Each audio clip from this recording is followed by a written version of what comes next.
Hello दोस्तों, बात करेंगे प्रतिशत के उन सवालों की जिनमें कोई व्यक्ति अपनी आय यानी कि इनकम को प्रतिशत के रूप में कुछ मदों पर खर्च कर देता है और अंत में उसके पास बचत के रूप में कुछ राशि बचती है और हमें ये बताना होता है कि उसकी आय कितनी है, उसका वेतन कितना है।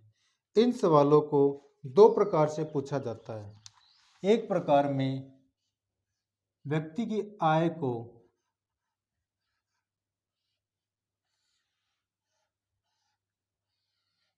इस तरीके से बांट दिया जाता है कि कुछ प्रतिशत किसी एक खर्चे पे, कुछ प्रतिशत किसी दूसरे खर्चे पे, कुछ प्रतिशत किसी तीसरे खर्चे पे, कुछ प्रतिशत किसी चौथे खर्चे पे। इस प्रकार इन सभी का जोड़ अगर यह प्रतिशत में है, तो इन सभी का जोड़ 100% आता है। ठीक है, ये हो जाती है, मान लो कि ये इसकी बचत हो गई, बचत। ठीक है, अंत में ये तीन खर्चे हो गए और ये बचत हो गई ये इसकी बचत हो गई। ठीक है, ये भी प्रतिशत में होगा। अगर ये प्रतिशत में ना भी हो तो जब इसका प्रतिशत निकालेंगे तो हम चारों को जोड़ेंगे तो हमें 100% मिलता है। ये जरूरी नहीं है कि खर्चे सिर्फ 3 ही हो, 4 भी हो सकते हैं, 5 भी हो सकते हैं, लास्ट में कोई एक बचत बच जाती है। अच्छा, दूसरा तरीका क्या है इस सवाल का, किसी व्यक्ति की आय को देखिए कैसे बांटते हैं। कहेगा कि किसी व्यक्ति की आय का कुछ हिस्सा कहीं खर्च हो गया, किसी भी मद में, मकान के किराए में या कहीं भी खर्च हो गया। अब कहेगा जो बाकी बचा हुआ है शेष, जो शेष अब बच गया, ये खर्च होने के बाद जो शेष बच गया, फिर इसका कुछ प्रतिशत हिस्सा कहीं खर्च कर दिया। फिर बच गया जो शेष बच गया, जो बाकी रह गया, अब इसका कुछ प्रतिशत हिस्सा कहीं खर्च कर दिया। अब जो शेष है वो उसकी बचत है। बताइए उसकी आय कितनी है। इन दो तरीके से सवाल पूछे जाते हैं। ये जो तरीका है इसमें जितने भी ये खर्चे होंगे, मद खर्चे बचत, इन सब का जोड़ अगर प्रतिशत में निकाले तो 100, नहीं तो जो उसकी आय है उसके बराबर होगा। यहां पर ये जो खर्चे हैं ये और प्लस में ये बचत, इनका जोड़ कभी भी 100% नहीं होगा। एक दो एक्सेप्शनल होंगे जिसमें हो सकता है कि इनका जोड़ 100% हो, लेकिन हम इस तरीके से नहीं जोड़ सकते। यहाँ तो डेफिनेटली 100% होगा, यहाँ पर हम इनको नहीं जोड़ सकते क्योंकि यहाँ पर ये सारे के सारे इसी के हिस्से हैं, इस आय के हिस्से हैं। या ये मान लो कि अगर ये 100% है तो ये सारे के सारे इसी के ही हिस्से हैं, इसलिए जोड़कर हमें ये मिल जाता है। लेकिन यहाँ पर इस आय का जो हिस्सा है वो सिर्फ x है और जो शेष बचा है वो। ठीक है, ये जो दो हिस्से हैं ये इस शेष के हैं। x निकालने के बाद यहाँ हमें मिला y और शेष। ये जो दो हिस्से हैं ये इस शेष के हैं। ये शेष कहाँ से आया, इसमें से ये y निकाल दिया तब, ये उसके हिस्से हैं। यहाँ पर ये चारों के चारों इस आय के, इस इनकम के हिस्से हैं, लेकिन यहाँ पर ये चारों इसके हिस्से नहीं है। इसके पार्ट हैं लेकिन डायरेक्टली ये इसके हिस्से नहीं है। यहाँ पर जो ये x% निकाला ये इससे निकाला है, इसको बेस मान के। यहाँ पर जो y% निकाला वो इसको बेस मान के निकाला है। यहाँ पर जो ये z% निकाला वो इसको बेस मान के निकाला है। जिसमें हमें पता है ना कि प्रतिशत निकालते हैं, मान लो 500 में से किसी के 400 नंबर आए हैं, प्रतिशत निकालते हैं, है ना, गुणा 100 करके, इसका प्रतिशत इसको बेस मान के। किस में से है ये, 500 में से। ऐसे ही ये x इसमें से है, इसको बेस मानेंगे, इसकी वैल्यू निकालने के लिए इसको बेस मानेंगे। ठीक है, हमें शेष अगर पता है तो y की वैल्यू निकालने के लिए हमें ये शेष निकालना होगा। यहाँ पर इस z की वैल्यू निकालने के लिए हमें इसका शेष निकालना होगा। ये शेष कितना है ये निकालना होगा। ठीक है, बचत ये तो ये दोनों इसके हिस्से हैं, ये दोनों इसके हिस्से हैं और ये दोनों इसके हिस्से हैं। इन दोनों में यही डिफरेंस है। सवाल करके देखते हैं।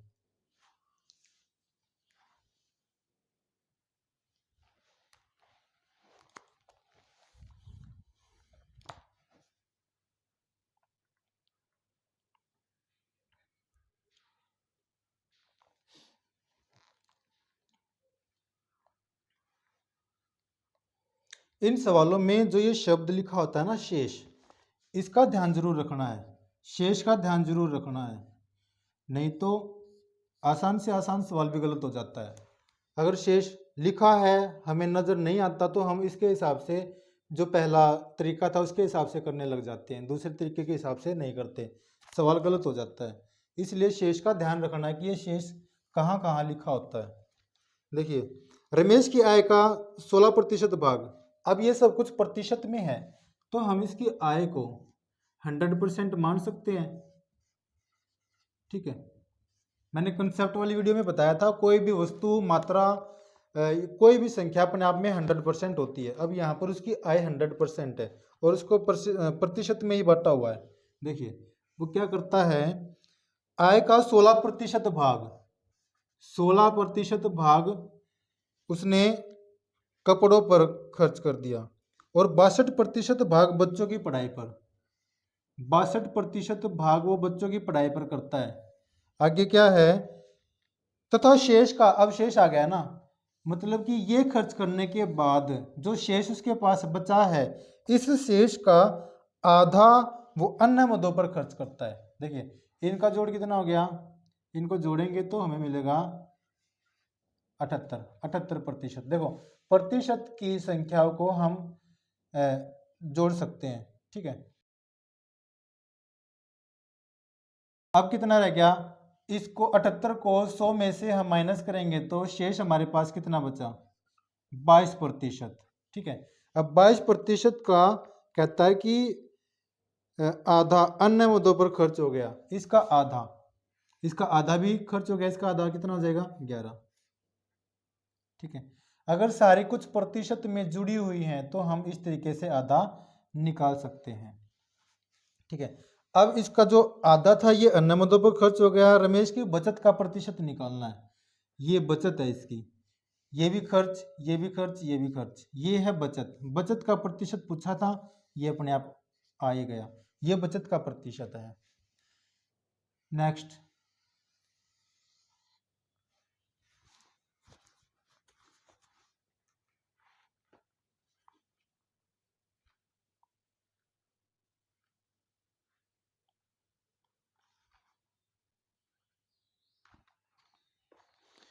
देखिए यहां शेष वाली बात आ गई, राम अपनी आय का। ठीक है, अब यहां पर हम राम की आय को 100% मान लेते हैं। इसने कैसे बांटा अपनी आय को, आय का 20% हिस्सा पहले बेटे को दे दिया, आय का 20% हिस्सा पहले बेटे को दे दिया। ठीक है, दूसरे, और क्या कहता है कि शेष का 30% हिस्सा दूसरे बेटे को दे दिया। अब ये देने के बाद शेष इसके पास कितना बचा, शेष बचेगा इसके पास 80%। ठीक है, इसका, इस शेष का 30% वो दूसरे बेटे को देता है। ध्यान रखना भाई, जो ये 80 बचा है ना, इसका 30% देता है, ना कि इसका। जो यहाँ पर 30% आएगा ना, वो इसमें से आएगा, इसमें से नहीं आएगा।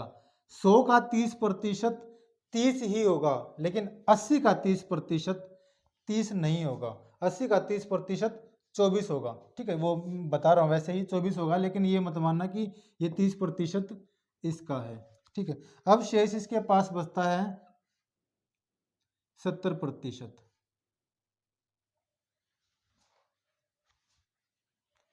70% इसके पास बचा। ठीक है, अब क्या, और शेष का 10% एक ट्रस्ट को दे देता है। अब जो ये शेष है, अब इसका 10%, इसका 10% उसने एक ट्रस्ट को दे दिया।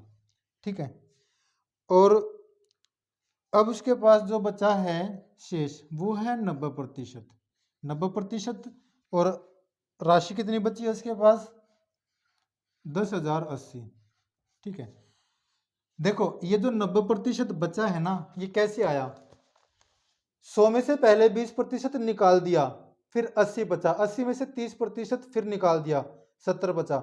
इस 70 में से 10% निकाल दिया, तब जाके ये 90% बचा है। हम इसको ये नहीं कर सकते कि 90% अगर इसके बराबर है तो हम 100% डायरेक्ट निकाल सकते हैं, नहीं ऐसे नहीं होगा। अगर ये 90% इस 70 का है, इससे हमें ये वैल्यू मिलेगी, इससे हमें ये मिलेगी और इससे हमें ये वैल्यू मिलेगी। देखिए इसको करने का एक जो आसान तरीका है, हालांकि ऐसे सवालों को करने के 2-3 तरीके होते हैं, लेकिन जो तरीका लगभग हर सवाल में काम आ जाता है वो मैं आपको बताता हूँ। देखिए इसने पूछा है कि उसकी आय कितनी है। ठीक है, आय को x लिख लो, आय को x लिख लेते हैं। ठीक है, आय को देखो, इसको हम यूनिटरी मेथड से भी कर सकते हैं, या फिर इसका 80 का 30% निकाल के, जैसे कि ये 24 आ गया यहाँ पर। ठीक है, और ये आ गया 56, ये 24 अब इसमें से हो जाएगा, ये 56 भी इसमें से हो जाएगा। ठीक है, अब इस 56 का 10% ये होगा, ऐसे ही 90% निकाल के जो यूनिट आएगी उसको डायरेक्ट हम इसके साथ लिंक कर देंगे। जो इसमें और इसमें रिलेशन होगा वही रिलेशन हम 100 के साथ यहाँ कर देंगे तो हमारा आंसर आ जाएगा। लेकिन ऐसे देखो ये पॉइंट वगैरह आ रहा है, कैलकुलेशन आएगी। ठीक है, तो उसको उस तरीके को छोड़ देते हैं, ऐसे आप लोग करके देख लेना। ठीक है, इस 56 का 90% निकालना और फिर इसको 90% जो आंसर आएगा उसको इसके साथ लिंक करना, यूनिटरी मेथड से 100% का निकाल लेना। ठीक है, इसको नहीं करेंगे क्योंकि जो मैं बता रहा हूँ ये लगभग हर सवाल में काम आ जाता है। देखिए अब उसने लास्ट में उसके पास शेष राशि बचती है, शेष राशि जो बचती है उसके पास, उसको हम यहाँ लिख लेंगे। ठीक है, देखिए यहाँ पर हम उसको मेंशन नहीं करेंगे जो खर्च कर दिया, यहाँ पर हम उसको मेंशन करेंगे जो शेष बचा है हर बार, क्योंकि लास्ट में हमारे पास जो बचा है वो शेष ही है। x में से उसने 20% पहले बेटे को दे दिया, पहले बेटे को उसने 20% दे दिया, तो उसका x का शेष कितना बचा? 80%, है ना। 80% का जो प्रतिशत का निशान था उसके बदले ये 100 आ गया। अब ये 20% देने के बाद उसके पास इतनी राशि बची है, पहले बेटे को 20% राशि देने के बाद उसके पास इतनी राशि बची हुई है। ठीक है, अब वो इसमें से क्या करता है, 30% दूसरे बेटे को दे देगा। 30% जब उसने दूसरे बेटे को दे दी तो अब उसके पास बची है 70%। ये राशि दूसरे बेटे को देने के बाद उसके पास बच गई। अब इसमें से उसने क्या किया, 10% एक ट्रस्ट को दे दी, 10% एक ट्रस्ट को दे दी, तो अब उसके पास बच गई 90%। ठीक है, ये राशि उसके पास लास्ट में बची है और वो कहता है कि अब उसके पास राशि पैसों में, रुपयों में देखा जाए तो उसके पास बचती है।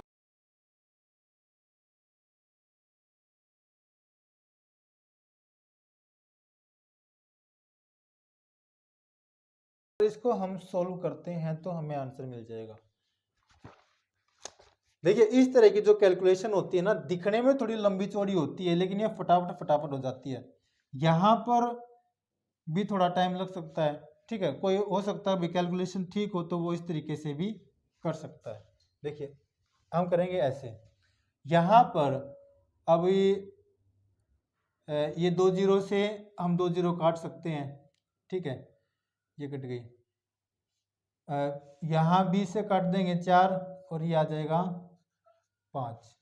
ठीक है, अब इस 4 से हम इसको काट सकते हैं, 2 पे गया, 5 पे गया, 2 पे गया, ये आ गया। ठीक है, अब इसको हम काट सकते हैं 9 से, 2 पे गया, 8 पे गया, 0। देखिए नीचे है हमारे पास ये 500, 5 गुना 100 500 और उधर है 40, दोनों को गुणा करेंगे तो हमें मिल जाएगा 20,000।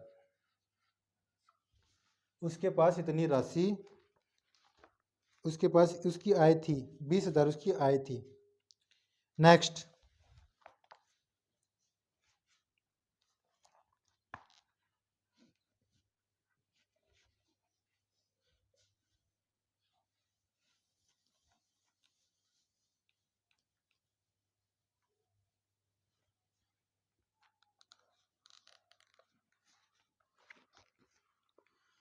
मेरे पास 20% पुस्तकें गणित की हैं। देखो लास्ट में पुस्तकें बचती हैं 7,000। ये भी बिल्कुल सेम सवाल है। मेरे पास कितनी पुस्तकें थी, x मान लेते हैं, x पुस्तकें थी, ठीक है। 20% गणित की हैं तथा शेष की 20% गणित की है तो 80 बच गई। इस शेष की 50% पुस्तकें हिंदी की हैं, शेष 50 बच गई। फटाफट करते हैं इस सवाल को। फिर शेष पुस्तकें 30% पुस्तकें अंग्रेजी की हैं, ठीक है। 30% अंग्रेजी की हैं तो ये बच गई 70। और ये जो बची हुई पुस्तकें हैं, ये जो बची हुई पुस्तकें हैं ये हैं 7,000। ये बची हुई पुस्तकें जो हैं ये हैं हमारे पास 7,000, ठीक है। 7,000 है ये। अच्छा, अब देखो ये 1 2 3, 3 जीरो काट दी, 7 से ये काट दिया बस। अब ये 5 से इसको काट दिया 20, 4 से काट दिया 2, 5, यहाँ पर 50, 5 पंजे 25 और 3 जीरो जोड़ दो 25 के साथ, एक ये वाली और एक ये, दो ये वाली, 25,000। मेरे पास कितनी पुस्तकें हैं, 25,000। अगला सवाल है, अगला सवाल देखिए। सोहन अपने वेतन का 40% LIC पर, 20% भोजन पर, 10% पढ़ाई पर, 10% यातायात पर खर्च करता है और महीने के अंत में 1,500 रुपये बचाता है। यहाँ पर आपने ध्यान दिया होगा कि शेष वर्ड नहीं लिखा हुआ, ठीक है, शेष नहीं लिखा हुआ। तो उसकी आय को हम देखिए 40% LIC पर, LIC पर करता है 40%, ठीक है। और भोजन पर, फूड पर करता है खर्च 20%। और स्टडी पर, पढ़ाई पर खर्च करता है 10%। यातायात ट्रांसपोर्ट पर खर्च करता है 10%, ठीक है। यहाँ पर इन सब का जोड़ और जो लास्ट में बचत करता है, बचत का प्रतिशत हमें नहीं पता, सेविंग जो है उसको हम x मान लेते हैं, ठीक है। ये हमें नहीं पता। इन सब का जोड़ कितना आना चाहिए, 100। तो यहाँ पर इनको जोड़ेंगे तो हमें मिलता है 80। तो सीधी सी बात है, ये 20 हो जाएगा, ये 20% हो जाएगा, ठीक है। अब अगर 20% 20% है 1,500 के बराबर, 20% अगर 1,500 के बराबर है तो 100% किसके बराबर होगा। यहाँ पर आने के लिए हमें 5 से गुणा करना पड़ा, तो यहाँ पर आने के लिए हमें 5 से गुणा करना पड़ेगा, 15 पंजे 75, ये आंसर हो जाएगा। नेक्स्ट,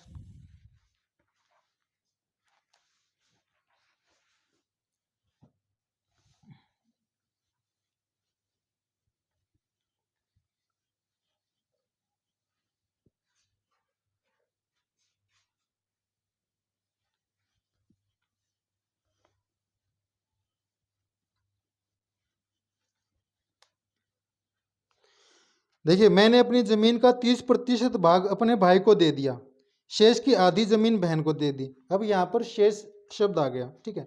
मान लेते हैं मेरे पास जमीन ये है, ये अपने आप में 100% है, ये जमीन है, ठीक है, ये अपने आप में 100% है। मैंने इसका 30% जो था भाई को दे दिया, ठीक है, और शेष की आधी जमीन बहन को दे दी, ठीक है। अब जो इसका शेष बच गया, शेष कितना बचेगा, 70%, ठीक है, ये मैंने बहन को दे दी। इसकी आधी, आधी अगर हम देखें तो इसका 50%, इसका 50% होगा अगर आधी हम देखें तो, ठीक है। लेकिन इसको हम डायरेक्ट ऐसे करेंगे, जो मैं पिछला सवाल करवा रहा था ना, इसमें कैलकुलेशन कम है, ठीक है। इसको हम उस तरीके से भी कर सकते हैं, इस तरीके से भी कर सकते हैं, हमें ये देखना होगा कि किस में कैलकुलेशन कम है। देखिए अब वो कहता है कि इस 70% की आधी जमीन उसने बहन को दे दी, ठीक है। इसका अगर हम आधा निकालें तो हमें इजी है निकालना। 35% उसने बहन को दे दी। अब कहता है कि जो शेष बच गई जमीन, बची हुई जमीन 5 दोस्तों में बराबर बांट दी। बची कितनी? 35%। देखो बच्चों, ये जो 35 है ना, ये डायरेक्ट किसके साथ लिंक करता है? ये 35 इसके साथ लिंक करता है डायरेक्ट। मैंने ये बताया था कि इस प्रकार जो आएगा वो डायरेक्ट लिंक नहीं करेगा, लेकिन आपने ध्यान दिया होगा 70% का आधा, आधा का मतलब होता है 50%। अगर मैं ये 50 लिख दूं तो ये इसके साथ डायरेक्ट लिंक नहीं करेगा, ये 50% इसके साथ लिंक करेगा, ये 50% इसके साथ लिंक करेगा। लेकिन हमने इसका 50% निकाल लिया। इसका 50% निकालने के बाद जो हमारे पास वैल्यू आती है, ये डायरेक्ट इसके साथ लिंक करेगी। ये अब इसमें से है, इसमें से कहने का मतलब ये है कि अब इसमें से 30% तो भाई को दी है और इसमें से 35% बहन को दी है। अब इसमें से जो 35% बच गई उसको बांट दिया। देख लो आप, इनका जोड़ 100 आ रहा है, ठीक है। इसको बची हुई को 5 दोस्तों में बराबर बराबर बांट दिया, ठीक है। अगर हम 5 दोस्तों में बांटें तो प्रत्येक को 20% मिलेगा, ठीक है। 20%। अगर प्रतिशत में देखें तो 20% मिलेगा, लेकिन हम इसका प्रतिशत नहीं निकालेंगे, हम इसको डायरेक्ट 5 टुकड़े कर देंगे, जो कि सीधा इससे लिंक होगा। 7% सबके हिस्से में आएगा। 7 7 7 7। ये प्रतिशत मैंने इसलिए लगाया क्योंकि ये इससे लिंक है, बेस इसका 100 है, इसलिए प्रतिशत लगा दिया, ठीक है। अब जो ये 7 आ गया ना, ये 7, ये प्रत्येक दोस्त को बराबर बराबर मैंने जमीन अपनी दे दी, ठीक है। अब एक दोस्त को मिलते हैं 140 गज। 7% जो इसमें से है जुड़ा हुआ, मैं बार बार बता रहा हूं बच्चों, अगर हम इनका प्रतिशत निकाल के लिखते हैं तो वो डायरेक्ट इसके साथ जुड़ जाता है, नहीं तो नहीं जुड़ता, ठीक है। अब जो ये 7% है, ये 140 गज जमीन के बराबर है, 140 गज जमीन के बराबर है। तो हमें 100% निकालना है, ठीक है। 100% निकालने के लिए देखिए, यहां से यहां जाएंगे, फिर यहाँ से यहाँ, यहाँ ये निकालने के हमारे पास 2 रास्ते होते हैं ये वैल्यू निकालने के। या तो यहाँ से यहाँ आ जाओ, यहाँ से यहाँ आ रहे हो कुछ गुणा भाग करके, तो यहाँ से यहाँ आना पड़ेगा वही सेम गुणा भाग करके। अगर यहाँ से यहाँ जा रहे हो तो फिर यहाँ से यहाँ जाना पड़ेगा। अब 7 का और 100 का सीधा लिंक हमें नहीं दिख रहा, 7 का और 140 का लिंक हमें दिख रहा है। अगर मैं 20 से गुणा कर दूं तो मुझे ये मिल जाता है। ऐसे ही अगर मैं इसको 20 से गुणा कर दूं तो मुझे ये वैल्यू मिल जाएगी, और ये वैल्यू मुझे मिलेगी 2000 गज। मेरे पास कितनी ज़मीन थी? 2000 गज, जो मैंने बांट दी। नेक्स्ट,